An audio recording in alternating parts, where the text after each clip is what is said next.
दोस्तों, solar panel का नाम सुनकर आपके दिमाग में कई सवाल उठे होंगे कि सोलर पैनल के माध्यम से लाइट कैसे बनती है, सोलर पैनल में किस किस चीज का प्रयोग किया जाता है, सोलर पैनल का भविष्य क्या है।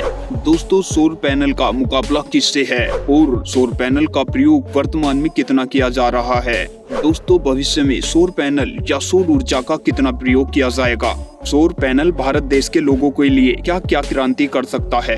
तो दोस्तों, चिंता मत कीजिए, आपके इन सभी सवालों और विचारों के जवाब हमारे इस वीडियो में मौजूद हैं, क्योंकि मैं आपका दोस्त मास्टर नॉलेज अड्डा आज सूर्य से बनने वाली सौर ऊर्जा के कुछ आश्चर्यचकित करने वाले मुद्दों को दिखाने वाला हूं, जिनको सुनने और देखने के बाद आप हैरत में पड़ जाओगे। तो दोस्तों, वीडियो को शुरू करते हैं, लेकिन हाँ, वीडियो को शुरू करने से पहले एक छोटी सी रिक्वेस्ट है। वीडियो के राइट साइड नीचे की तरफ एक रेड कलर का बटन दिख रहा होगा, उसे सब्सक्राइब कर लें, जिससे हमारी नई नई वीडियो आपके पास पहुंचती रहे।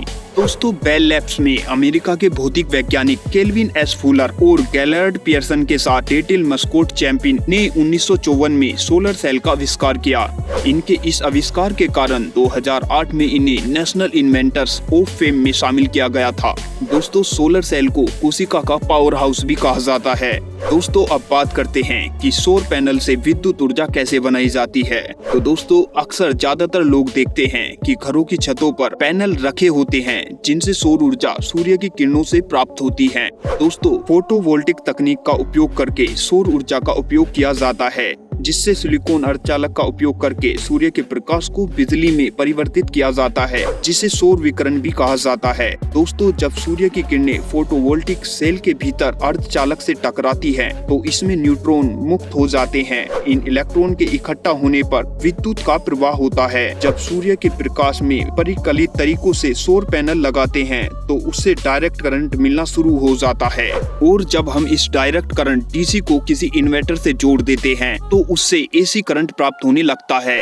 इसके माध्यम से हम ऊर्जा को स्टोर करने लगते हैं, जिसको हम घरों में उपयोग करते हैं। दोस्तों, सोलर पैनल बनाने के लिए मुख्यतः सिलिकॉन का प्रयोग किया जाता है, जो अंतरिक्ष और रिसते हुए पानी की पहाड़ियों में मिलती है। सोलर पैनल दो प्रकार के होते हैं, जिसमें शुद्ध सिलिकॉन के एक ही क्रिस्टल की पतली लेजर स्लाइस द्वारा सोलर सेल बनता है। यह शुद्ध सोलर सेल पर धातु की एक महीन रेखाएं लेजर प्रिंट की जाती है। इसके लिए चांदी और एल्यूमिनियम का प्रयोग किया जाता है, जिसे स्क्रीन प्रिंटिंग भी कहा जाता है। इसे मोनोक्रिस्टलाइन सोलर पैनल भी कहते हैं। जिस सोलर सेल के अंदर अनेक क्रिस्टल होते हैं और इसमें चांदी और एल्यूमिनियम की कई रेखाएं होती हैं, उसे पोलोक्रिस्टलाइन कहते हैं। मोनोक्रिस्टलाइन सोलर पैनल के सोलर अत्यंत शुद्ध सिलिकॉन क्रिस्टल से बनते हैं। इस कारण इनकी सौर ऊर्जा ग्रहण करने की क्षमता पॉलीक्रिस्टलाइन सोलर पैनल से बहुत अधिक होती है। इन दोनों सौर पैनलों को आखिरी चरण में लेजर के माध्यम से 700 डिग्री तापमान पर होकर गुजरना पड़ता है। सिलिकॉन फोटोवोल्टिक के अलावा सोलर थर्मोसाइल पर भी काम चलता है। फोटोवोल्टिक सूरज की रोशनी को सीधे बिजली में भेजते हैं, जबकि सोलर थर्मल में आयनों का इस्तेमाल कर ऊर्जा को स्टोर किया जाता है, जिससे बाद में बिजली बनाई जाती है। सिलिकॉन एक विद्युतीय तापमान और दबाव पर एक चमकदार अर्धचालक है। सिलिकॉन एक रासायनिक तत्व है जो एक कठोर क्रिस्टलीय है, जिसमें नीले ग्रे जैसी मजबूत चमक होती है।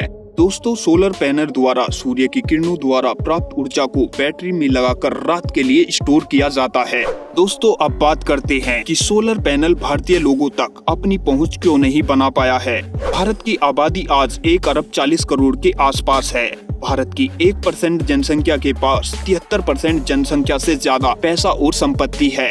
दोस्तों, भारत के 1 अरब लोगों के परिवार की मासिक वेतन लगभग 8,000 रुपए से कम है, और न ही इनके पास खेती वाली जमीन है, और 21वीं शताब्दी में इनका जीवन बसर भी अत्यंत कठिन है। इनका शैक्षिक स्तर भी दयनीय है। इसलिए भारत में सोलर पैनल ऊर्जा इनके लिए एक महंगा स्रोत है, क्योंकि 1 किलोवाट सोलर पैनल में अब तक 50,000 रुपए तक का खर्चा आता था, जिसमें 2 सोलर प्लेट में 20,000 रुपए की लागत आती है, तथा इनके साथ साथ 2 बैटरों में भी 20,000 रुपए की लागत आती है तथा 10,000 रुपए अन्य मेंटेनेंस के खर्चे में आ जाते हैं।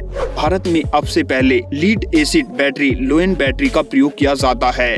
इन बैटरी की औसत उम्र 4 से 5 साल होती है, मतलब हर 5 साल बाद लोगों को बैटरी बदलनी पड़ती थी, जिस कारण लोगों को यह एक महंगा प्रोडक्ट लगा। एक मुख्य कारण और भी है जिसके कारण भारतीय लोगों को सौर पैनल अपनी ओर आकर्षित नहीं कर सका। वह यह है कि भारत एक कृषि प्रधान देश है। भारत कृषि प्रधान देश होने के कारण भारत की 70% आबादी आज भी गाँवों में निवास करती है। गाँवों में ज्यादातर परिवारों का व्यवसाय पशुपालन के साथ साथ कृषि भी है। ज्यादातर भारतीय ग्रामीण इलाकों में पशुपालन के लिए चारा काटने के लिए मोटर का प्रयोग किया जाता है, जो कि एक पूर्ण रूप से इलेक्ट्रॉनिक पावर पर निर्भर है, जिस कारण ग्रामीण इलाकों के लोग अत्यधिक लागत वाले सौर पैनल से बचते आ रहे हैं। लेकिन दोस्तों, वर्तमान आधुनिक टेक्नोलॉजी के समय में भारत की कई जगहों पर 60 डिग्री तापमान भी दर्ज किया जा रहा है। भारत में प्रति साल जलवायु में परिवर्तन होता जा रहा है। तापमान और जलवायु में भारी परिवर्तन एक चिंताजनक मुद्दा है। दोस्तों, भारत में बिजली संकट की नई नई खबरें आ रही हैं। बिजली संकट एक बहुत बड़ा मुद्दा है, इसलिए भारत सरकार को सौर पैनल ऊर्जा की ओर ज्यादा ध्यान देने की जरूरत है, जिससे प्रकृति को इको फ्रेंडली बनाया जा सके और जलवायु में ज्यादा परिवर्तन देखने को ना मिले। दोस्तों, 2000 ईस्वी में सोलर पैनल को जर्मन सरकार ने सबसे ज्यादा अपने लोगों तक जोड़ा है, जिसके बाद चाइना ने 2005 में सोलर पैनल पर काम करना शुरू कर दिया था। चाइना देश के वैज्ञानिकों ने इसे अधिक समय तक चलने के लिए इसमें आविष्कार करने शुरू कर दिए थे। इसी कारण यह देश आज सोलर पैनल का 35% उपयोग करता है और 70% देशों को सोलर पैनल सिस्टम सप्लाई भी करता है। चाइना देश ने सोलर पैनल और इसकी बैटरी पर बहुत ज्यादा काम किया है और इन्होंने बहुत अच्छी और टिकाऊ बैटरी के साथ साथ सस्ता पैनल बनाना भी चालू कर दिया है। इस देश ने लिथियम बैटरी बनाने पर जोर दिया, क्योंकि यह बैटरी 15 साल तक खराब नहीं होती है और चार्ज भी बहुत जल्दी हो जाती है। चाइना, जापान, इजराइल, अमेरिका जैसे देश पहले से ही लिथियम जैसी अच्छी और टिकाऊ बैटरी बनाने पर जोर दे रहे थे। दोस्तों, उन्हें पता था कि आने वाले समय में पेट्रोल, डीजल, कोयला बहुत महंगा हो जाएगा और इनके प्रयोग से जलवायु में भी भारी परिवर्तन हो रहा है। इसलिए दोस्तों, इन देशों ने लिथियम बैटरी बनाने पर भी जोर दिया है। आधुनिक टेक्नोलॉजी वाले समय में बाइक, गाड़ी, फोन, ड्रोन, रोबोट्स आदि सभी चीजों के लिए अच्छी टिकाऊ बैटरी की आवश्यकता पड़ेगी, जो आने वाले समय में अच्छे तरीकों से उपयोग में लाई जा सके।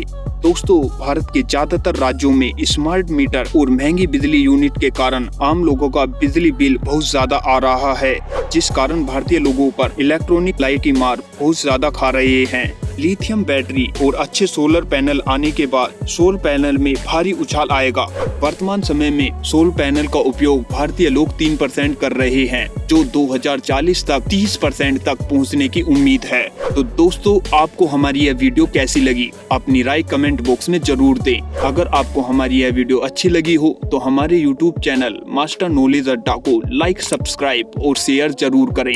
धन्यवाद दोस्तों।